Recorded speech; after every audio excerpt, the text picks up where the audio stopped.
and welcome. My name is Seth, and I am with Make It Known Media, and this is going to be one of my first kind of forays into gear review.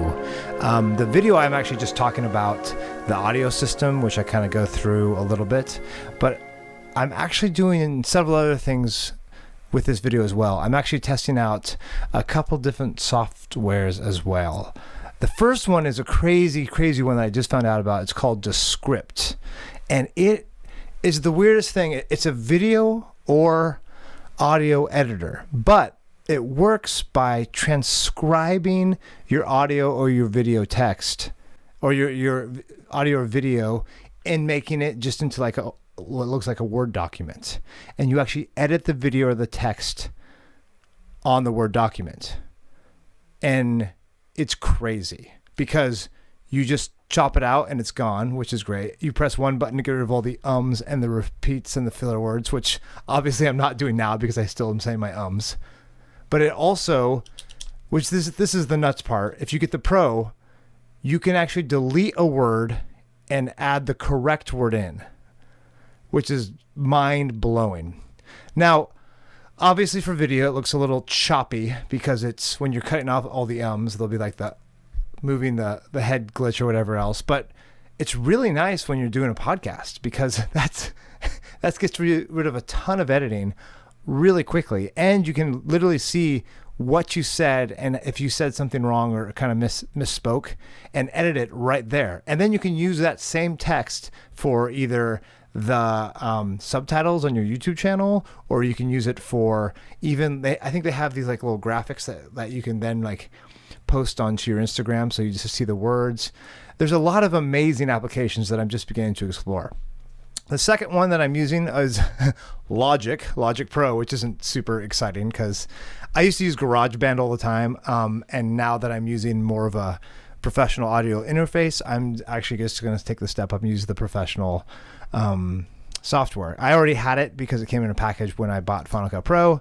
So far, so awesome. It looks pretty similar to GarageBand, just with a whole lot more intricacies, and I'll get to that later. But the next one is called Beauty Box. This one's super fascinating. This is by Digital Anarchy, and this is it basically is like putting makeup on somebody after you already shot them. And so I'll be interested. You'll kind of, I've already kind of let the cat out of the bag there, but you'll see how much younger I'm looking in this video, and there's a reason for that. It's a little off-putting if you compare it to the original like video of somebody, but if you never see that, it's crazy how you just accept that's how they look. So without further ado, here's my video using all that software and all that new hardware. Hope you enjoy. Thanks for tuning in. Let's check our audio levels here real quick. Okay, so that sounds good. Closer to the mic, of course, sounds better.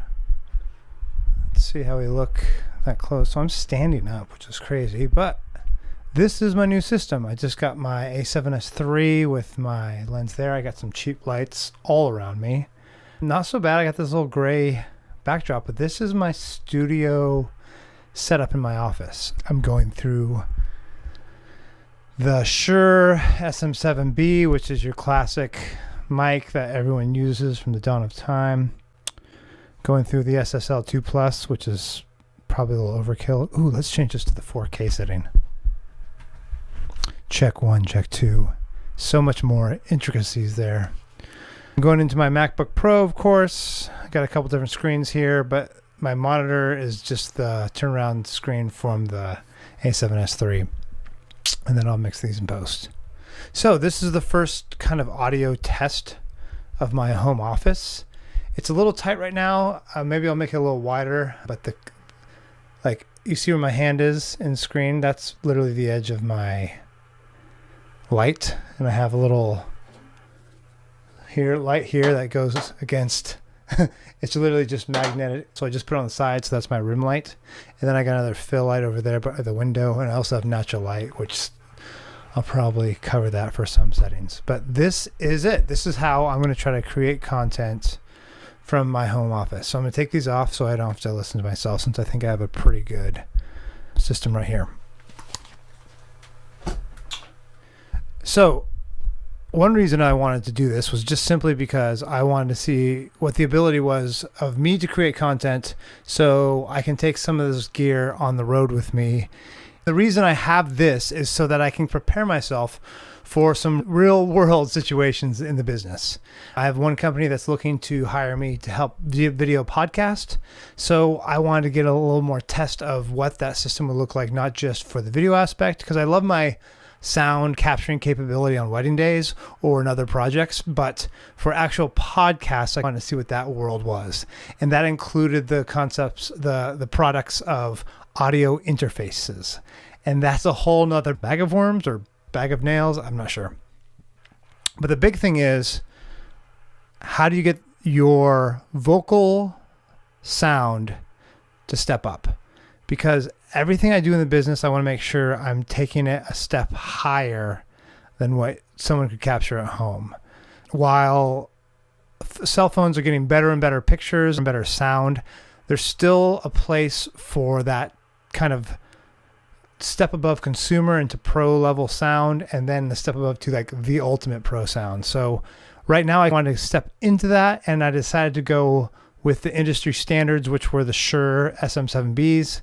So we got a couple of those, and I decided to go for the solid state logic over the Scarletts just because of the capability of adding a plugin, or I'm not sure if I call it a plugin or a DAW, I'll learn more about that later, to the sound of your voice immediately. I know the standard a lot of people use is the Apollo, but that seemed like a bigger learning curve for what I wanted to do right now. So instead I decided to go with the solid state logic with the Cloud Lifter and the SM7b. So this will be the first test of that, mixing my camera with my audio. So the next step from this is then to start to figure out, how do you create audio, or how do you create a workflow for podcasts? And that is going to be a bigger learning curve than I think I'd like, but I want to jump in as soon as possible. So this is going to be the first time I try to do a mix of video and audio, not coming from my normal video sources. Don't get me wrong, I mix stuff all the time, but now instead of just using either a separate recorder like my Zoom H4n or Zoom H1s, or even my little Tascam 10s, the little belt packs, I'm actually recording through Logic Pro right now, and I'm going directly to the computer, and that'll be my setup for podcasts. For the future, we'll see what works best and how we can get the best sound for the voice. Talking with some of my audiophile friends, getting that sound for their voice is a unique thing for each person. So I'll be interested to see how I can first learn how to capture my voice, and then of course my wife Megan's voice. And then I have a couple other projects coming up that will try to do that, to dial in their voice to really get the warmth and the feel that you really want when you're trying to get that next level podcast. In the meantime, everything in the business has been going that way. I learn this much, and then I try to do more than that. And frankly, it's been a good process for me. I've been in business now this is my third full season of weddings. So I guess 2018 was my first year, and it's now 2021. So I believe I started in August 2018, and I've been going just full steam ahead as much as I can.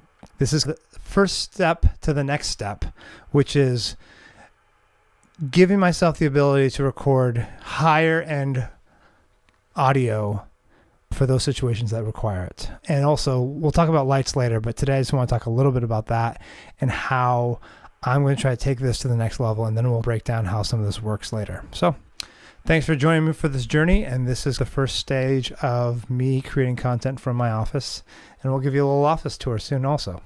Thanks for joining me. This is Seth signing off for the first media kind of explanation. So there you go. I mean, there's some weird things that definitely happened. I'm not sure what frame rate Descript exports the video at. I think I was recording at 60. So maybe I'll try recording at 24 frames and then export it in there, just see what happens. I did look younger. I gotta give that beauty box some credit. I'm starting to see these wrinkles more and more. I might get Might get a little too addicted to that beauty box. The other thing I really liked, of course, the sound. Oh, this is I'm just using my normal Sony shotgun mic built with my A7S III.